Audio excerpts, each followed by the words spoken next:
tema é entrar num propósito sem volta. Entrar, diga comigo, num propósito sem volta. É um propósito que devemos entrar que não tem volta de sair dele. Não há como sair. Se sair é mau sinal. Há liberdade de sair, porque nos caminhos do Senhor, o caminho de Deus é um caminho que não deveria ter volta para trás. Eu não devia de olhar para trás. Não devia sair dele, mas podemos sair. Deus nos concedeu o livre-arbítrio. Então mas o caminho que eu quero nesta manhã, ou o propósito que eu gostava que entendêssemos, é realmente um caminho que não tem retorno, não deverá ter retorno. É o caminho do retorno da bênção. O retorno desse caminho, ou desse propósito, é bênção, é recompensa. É o caminho da vitória também. Amém?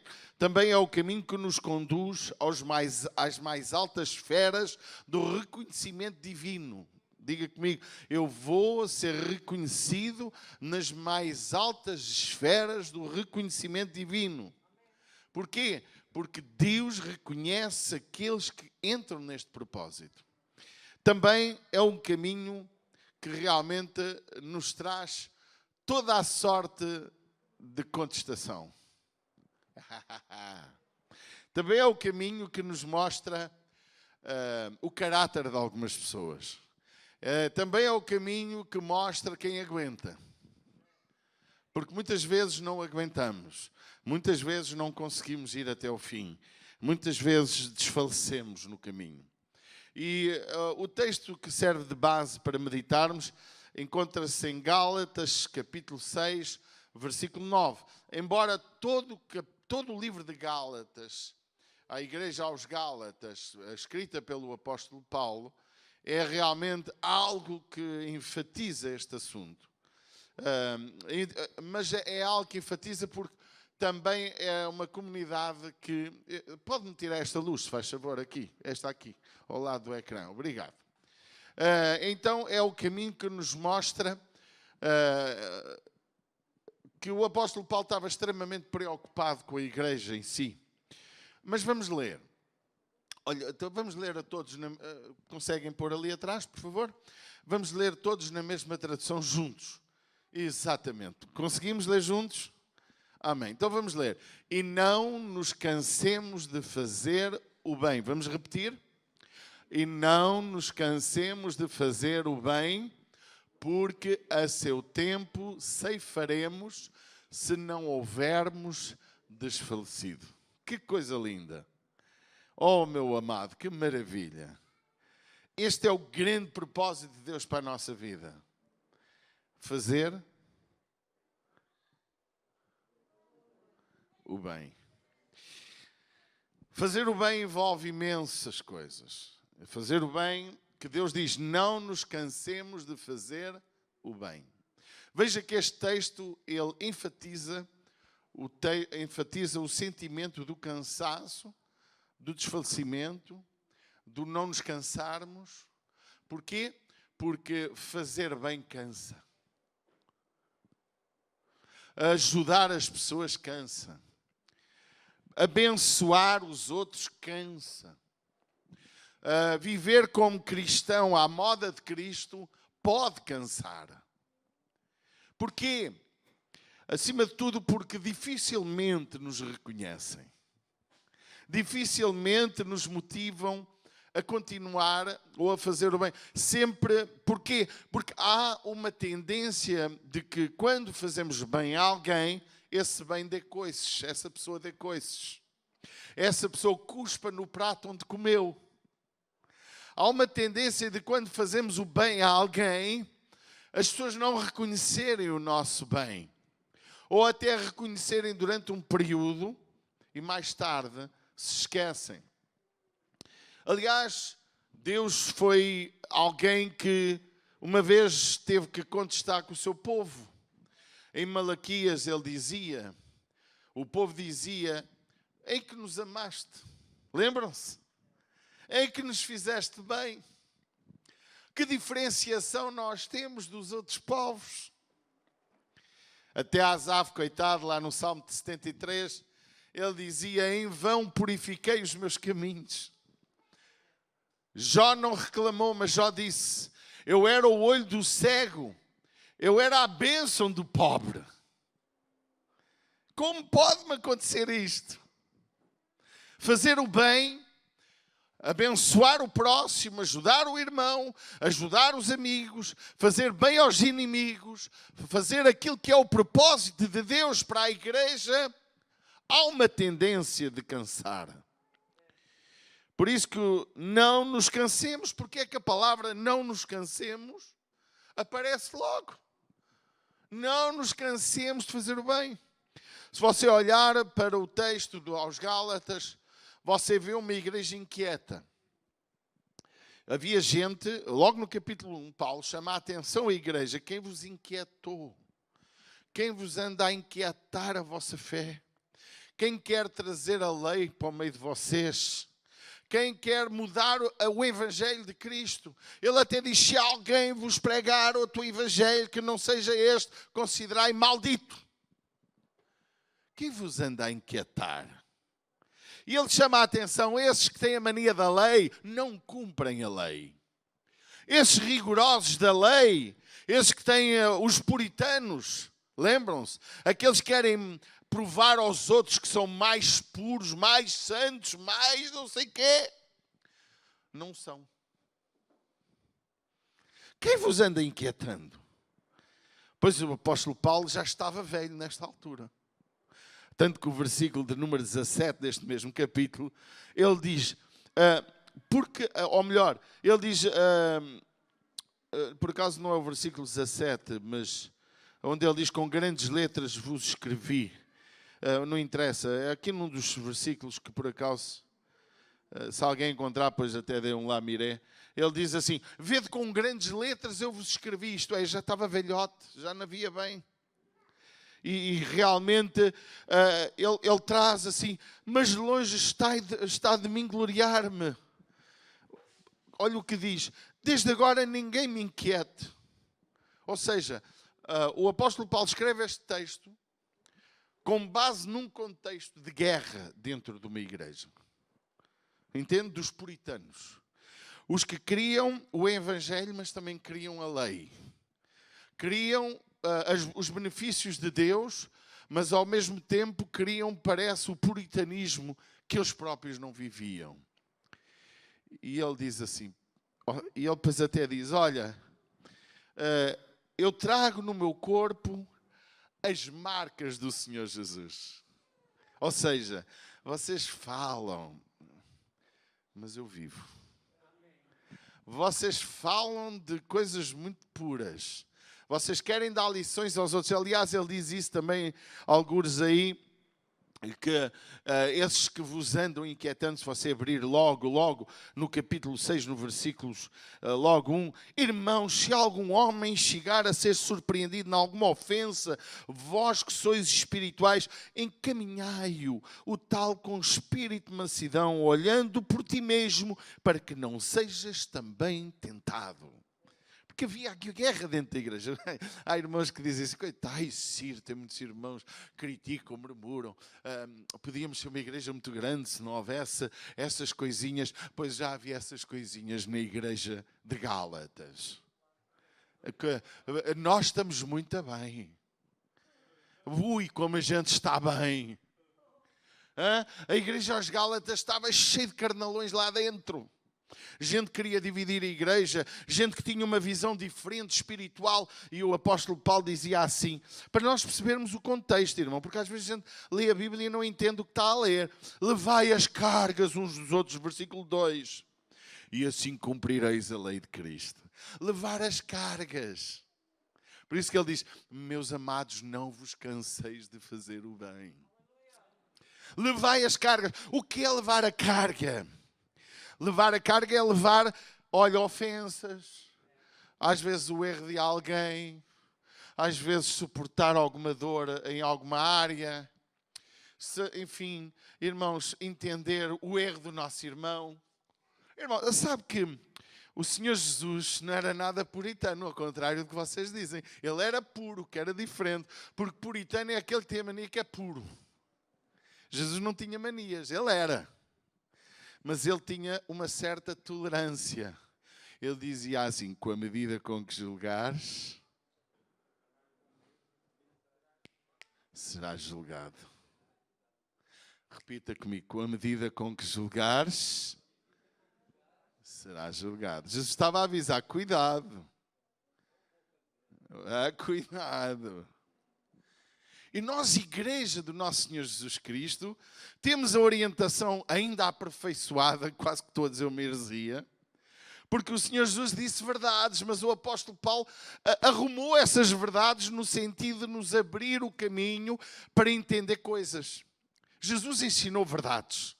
E depois Paulo não só viveu verdades, como sofreu por causa das verdades e acabou por nos ensinar o caminho para certas verdades. E a verdade de amar o próximo e de fazer o bem é a verdade mais dura do cristianismo.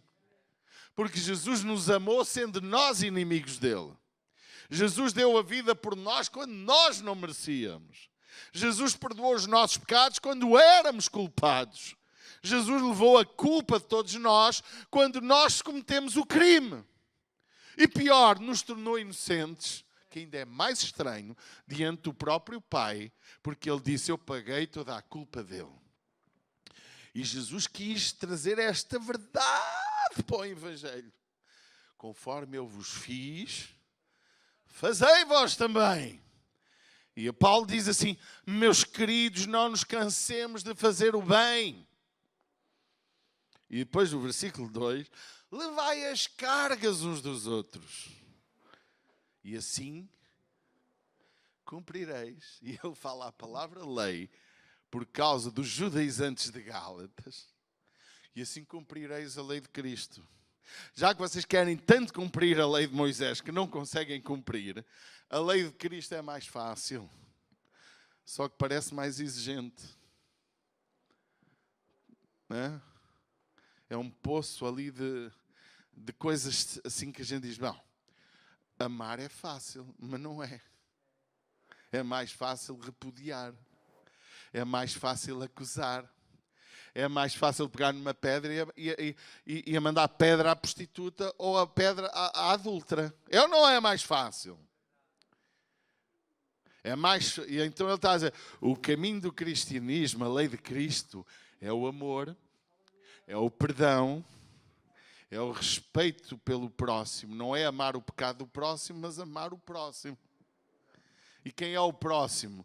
É o teu irmão, como ele diz, principalmente aqui no versículo 7, salvo erro. Ele diz assim, ou melhor, então enquanto temos tempo, verso 10, façamos o bem a todos, mas principalmente aos domésticos da fé. Ele diz, façamos bem a quem? Todos. Não ignora a palavra todos. Não é só os domésticos da fé. Não é só o teu irmão que tu gostas dentro da igreja. Não é aquele que te dá um almoço ou um jantar. Ou como ontem o meu querido Lucénio me ofereceu um lanche tão gostoso. Não é amar só o Lucénio, porque é fácil de amar o Lucénio. É fácil amar o Pacheco e os irmãos. É todos, diga comigo todos. Aquele que te azucrina ao juízo, aquele que te ofende, aquele que mente contra ti, aquele que te trata mal, esse tens que amar e fazer o bem. Eu já tive alturas em que quisemos dar alimentos a pessoas. E alguém, porque é calão ou porque não sei o que, a gente também não adivinha tudo. O Espírito adivinha, diz a Bíblia, até é pecado. Revelação não é pecado, mas adivinha é. E no Antigo Testamento o Espírito adivinha morriam à pedrada, lembram-se? Que é assim que a gente gostava. É matar à pedrada. Porque é o que sabemos melhor fazer nesta vida, é dar pedradas no governo, é no médico, é na mulher, é no marido, é nos filhos, é só dar pedradas. É isso que a gente mais gosta. Por isso que alguns gostam do tempo da lei. Eu sei que não tem piada.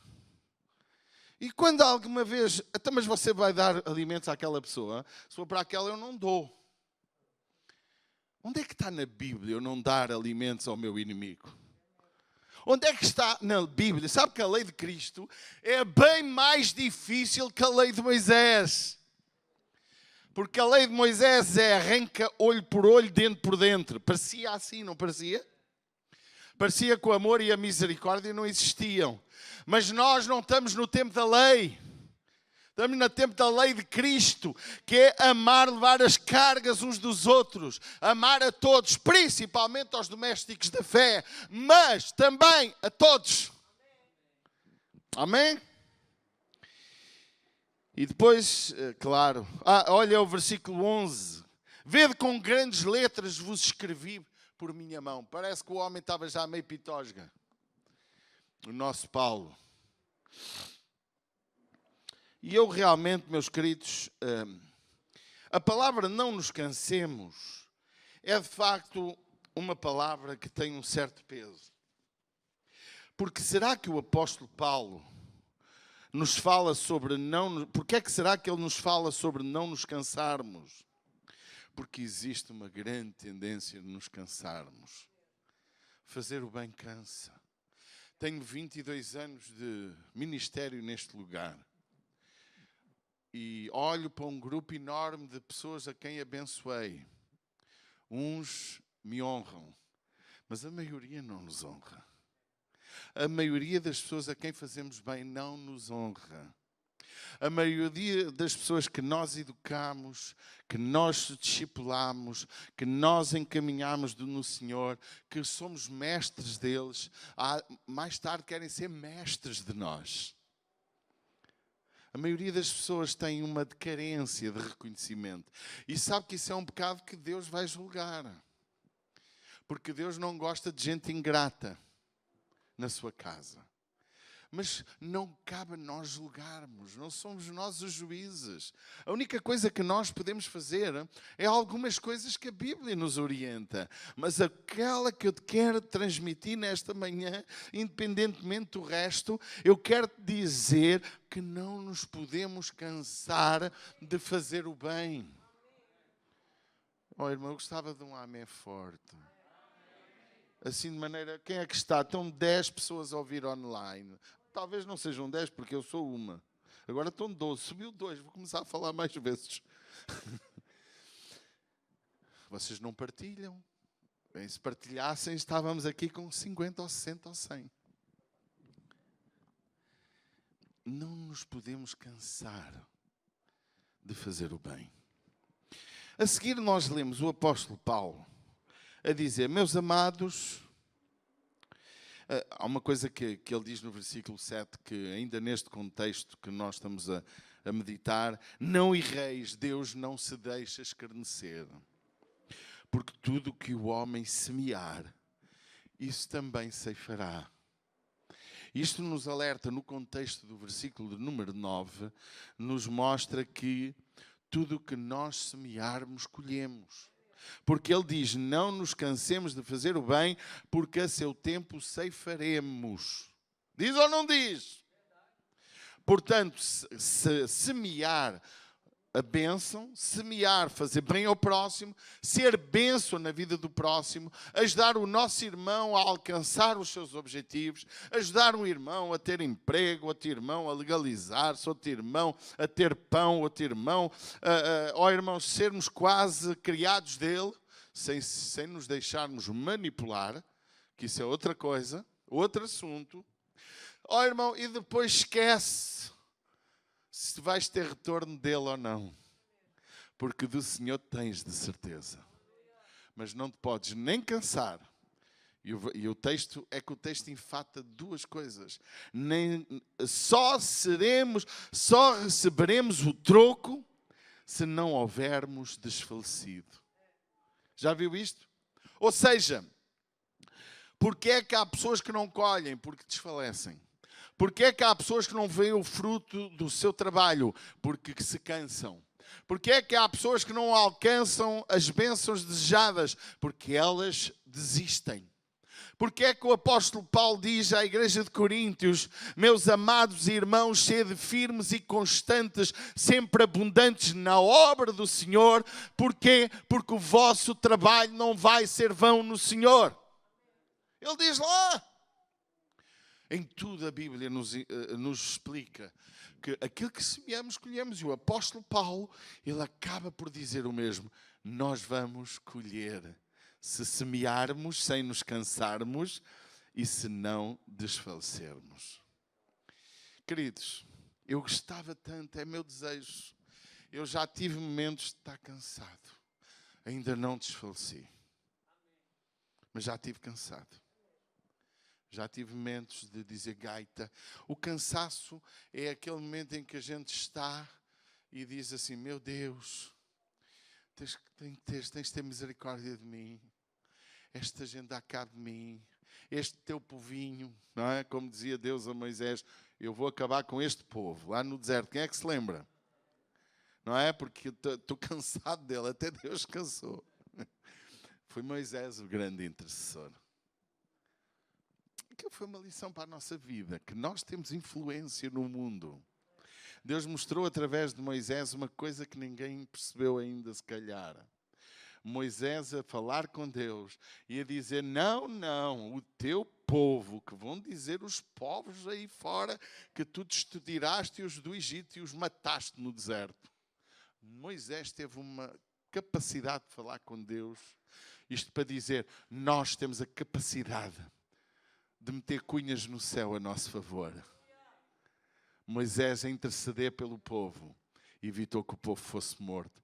Mas não evitou que eles morressem todos no deserto, porque aquele povo era obstinado, era ingrato, era mau e acabou por morrer todo no deserto. Não por condenação nem de Deus nem de Moisés, mas por condenação das suas próprias palavras. Porque eles disseram: mais vale morrer neste deserto do que sermos o pão dessa gente.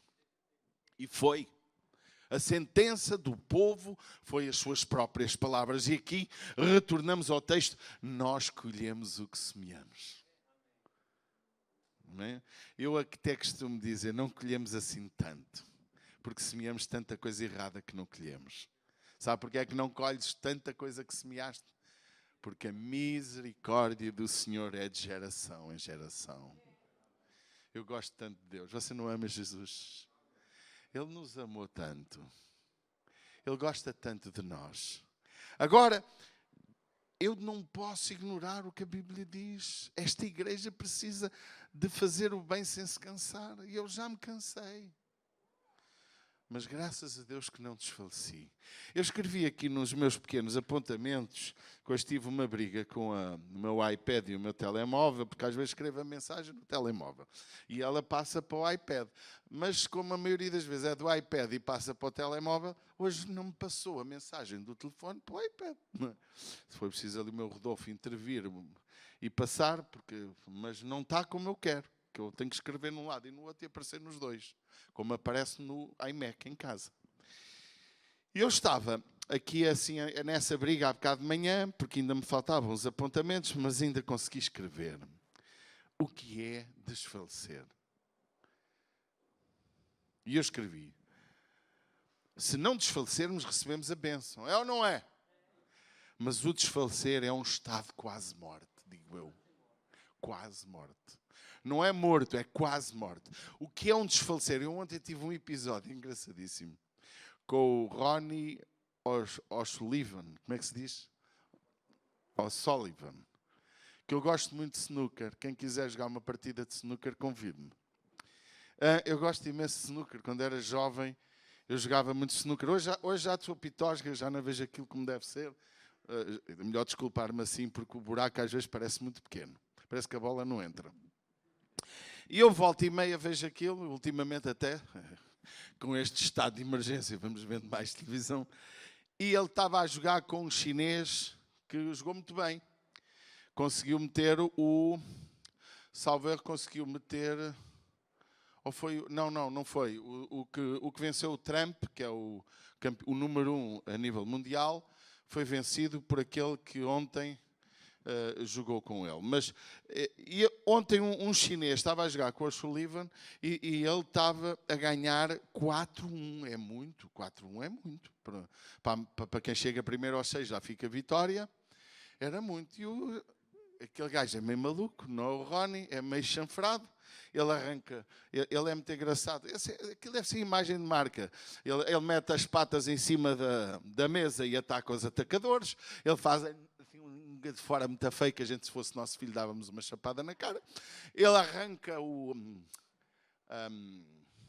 como é que se chama? A borrachinha, não se chama borracha. A sola, chama-se sola.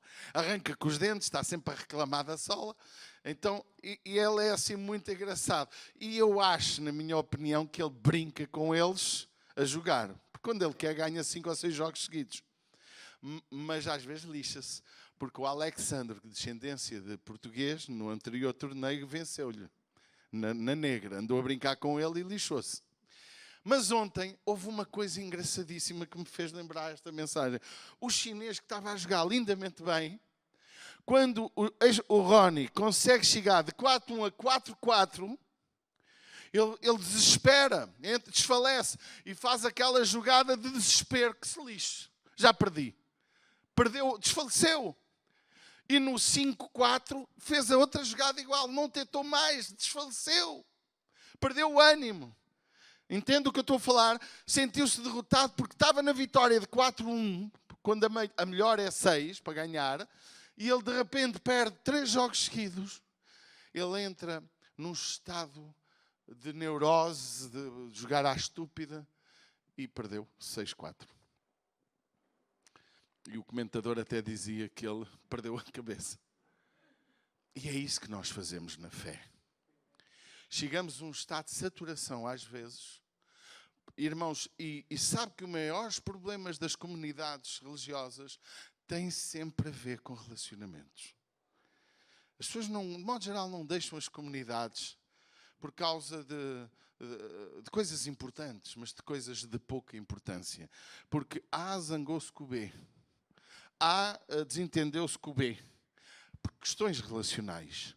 E isso leva muitas vezes também encontramos pastores, encontramos gente da igreja maravilhosa que fizeram bem a tanta gente, que fizeram coisas com muito boas intenções, mas que foram julgadas da forma errada, foram atacadas e nem todos aguentaram.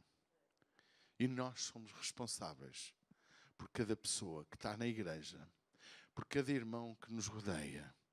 Porque o nosso dever, como diz o texto, levai as cargas uns dos outros, e assim cumprireis a lei de Cristo. Mas, meus amados, quando o apóstolo ele diz, a nossa recompensa ela é efetiva só para quem não desfalecer. Eu estava a dizer, desfalecer é um estado quase de morte. É o estado de desistência por achar que não conseguimos chegar lá. Por achar que não aguentamos mais. O desfalecimento de uma pessoa é como aquela pessoa que está doente em estado terminal e já não acredita na cura. Deixa-se ir. Não luta mais pela vida. Sabe porque é que eu sou contra a eutanásia? Primeiro porque é um princípio divino e nós cristãos devíamos ser todos contra. A eutanásia, a morte assistida. Eu, se não fosse um homem de fé, até entendia muito bem a eutanásia como entendo. Mas nós, como cristãos, até o momento da morte, Jesus ainda nos pode curar. Mesmo quando não há esperança, Ele tem a última palavra. Por isso que nunca podemos desfalecer. Nunca podemos desistir. Eu sei que o desfalecimento, Elias teve um momento de desfalecimento, em que ele desejou a morte. Tantos homens desejaram a morte. Mas, amados, nós precisamos de entender que nós não fomos criados por Deus para desistir, porque nós temos Deus do nosso lado. Então, para terminarmos, o estado de desfalecer é um estado de nos levar a um final de um procedimento, a um processo, um fim de processo. E esse processo, estamos a falar de um processo certo. Por isso que eu quero vos dizer nesta manhã, devemos de entrar num propósito que não pode ter retorno. Não pode voltar para trás. Os irmãos se lembram quando Deus falou a Ló e à sua família: vocês corram, fujam deste lugar, mas não pares, nem olhes para trás. Hebreus diz: aquele que volta para trás, aquele que olha para trás, aquele que recua, Deus não tem prazer nele. Nós fomos chamados como igreja para fazer o bem, para ajudar o próximo, para não nos importarmos com o resultado daquilo que possam nos fazer pela recompensa. Embora a nossa recompensa garantida não é do ser humano que ajudamos, não é do próximo. A nossa recompensa garantida, de acordo com o texto, é e vem do Senhor. Porque a seu tempo ceifaremos, mas há uma condicionante: se não houvermos desfalecido. Há uma esperança nesta manhã, meus irmãos, nesta mensagem. Se desfaleceste ou se te cansaste de fazer o bem, se achas que já não queres ajudar, porque estás farto do resultado final, porque é muito fácil encontrar um resultado final com o ser humano que ajudamos, com o semelhante a Deus que nós ajudamos, com aquela obra-prima da criação de Deus que é falso, que é mentiroso. Deus o criou, mas ele se transformou em pessoa má, em pessoa ruim, em pessoa arrogante, em pessoa ingrata. Essa pessoa que tu detestas e que não queres amar nem ajudar, essa pessoa ainda é amada por Deus. Essa pessoa, Deus ainda tem uma palavra para ela. Deus ainda tem a resposta para ela. Deus ainda a quer abençoar.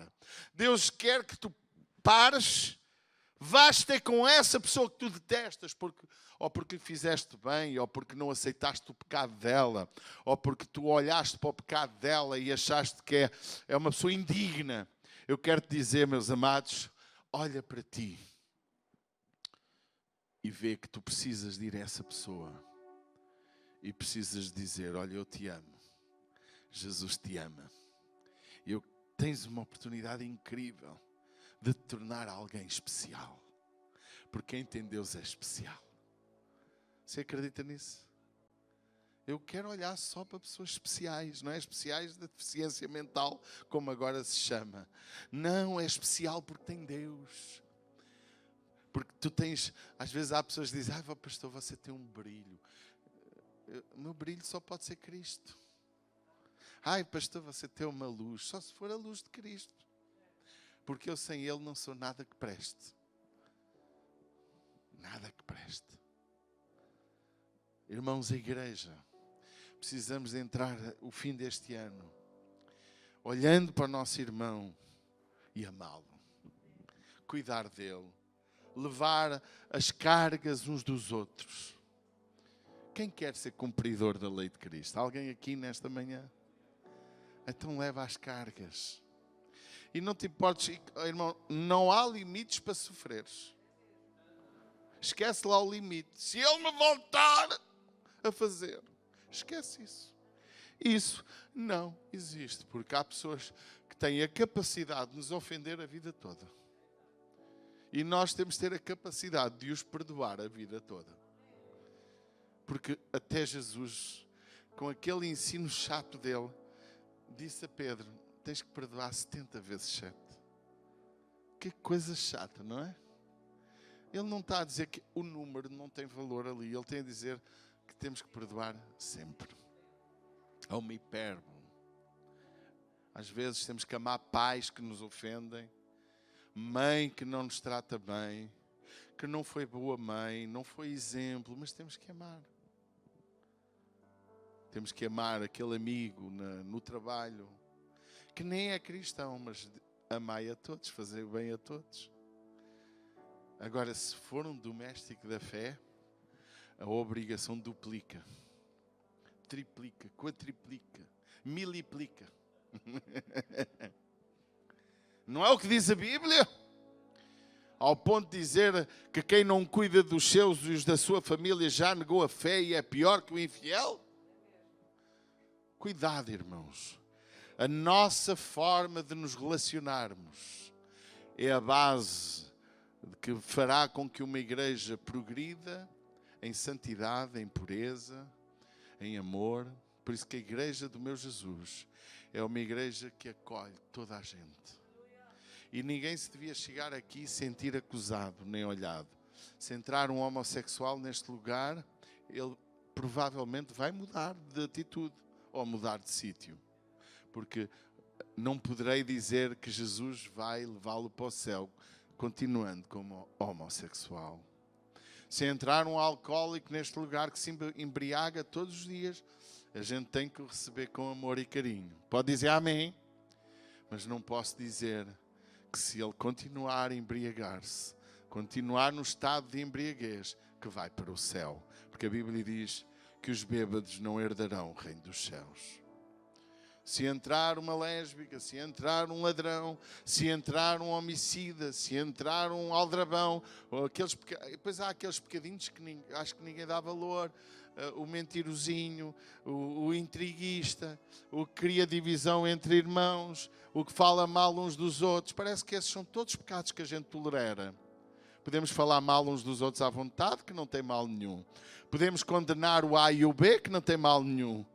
Mas a Bíblia diz que esses também não herdarão o reino dos céus. Mas o que é que a gente pode fazer? O hipócrita, o falso, o mentiroso, eu costumo dizer, porque já tive muita gente que disse, enquanto essa pessoa estiver na igreja, eu não volto à sua igreja. Porque ela é assim, ela é assada. Eu digo, mas és bem-vindo, mais um igual a ela. Podes vir. Agora, irmãos, a gente pode ser tudo o que a gente quiser ser. Mas se queremos obedecer à lei de Cristo, temos que fazer o bem, sem nos cansarmos e sem desfalecermos. E o bem não é só darmos o nosso dízimo ao Senhor. O bem é olhar para o nosso irmão que nos ofende e nos magoa e continuar a amá-lo. Isso faz a diferença. Isso nos tornará uma igreja incrível. Isso fará com que o Espírito Santo tome conta da nossa vida. Irmãos, porque a Bíblia diz que o ímpio não permanecerá na congregação do justo, que é aquela pessoa que não se deixa tratar. Mas se eu conseguir ser uma pessoa que não dou abertura a coisas que geram conflitos de relacionamento, eu vou tornar o meu irmão, que não é tão grande coisa ainda, a tornar-se uma coisa especial. Alguém concorda comigo nesta manhã? Alguém quer esta palavra nesta manhã? Então vamos ficar de pé e vamos dizer, Pai, perdoa-nos pelas nossas falhas. E vamos, em vez de acusar, em vez de andarmos aqui de armas apontadas uns aos outros, isto não é só para aqui, isto é para todos aqueles que ouvirem esta mensagem na internet, eles possam perceber a mensagem de Deus e o propósito, porque este é entrar num propósito de vida em que não devíamos voltar atrás. Um caminho sem retorno, sem volta. Que nós possamos nesta manhã desejar com todo o nosso coração fazer o bem. Vamos dizer juntos, eu quero viver a fazer o bem sem me cansar, muito menos desfalecer. Não nos cansemos, diz o texto, de fazer o bem. Então, enquanto temos tempo, eu quero terminar com isto. Enquanto temos tempo, diz o texto, façamos o bem a todos. Vamos dar um aplauso a Jesus. Levanta as tuas mãos, levanta a tua voz e começa a agradecer a Deus. Pai, nesta manhã, Espírito Santo, toma a nossa vida em tuas mãos e nos ajuda a viver esta palavra, a tomar conta destas verdades em nossa vida, a viver de tal maneira abundantes no amor, que possamos, Deus, nada nos possa beliscar, nos possa ofender, nos possa magoar, nos possa tirar do teu propósito. Pai, em nome de Jesus, nos levanta como homens, mulheres, crianças, jovens, adolescentes, toda a sorte de idades neste lugar, caminhar, possamos ser pessoas apaixonadas por Ti, a fim de vivermos para Ti e Te honrarmos com todo o nosso coração. Em nome do Teu Filho Jesus. Amém e amém. Vamos continuar na presença de Deus. Amém. Assim que está na internet, obrigado pela sua presença. Deus o abençoe e o recompense.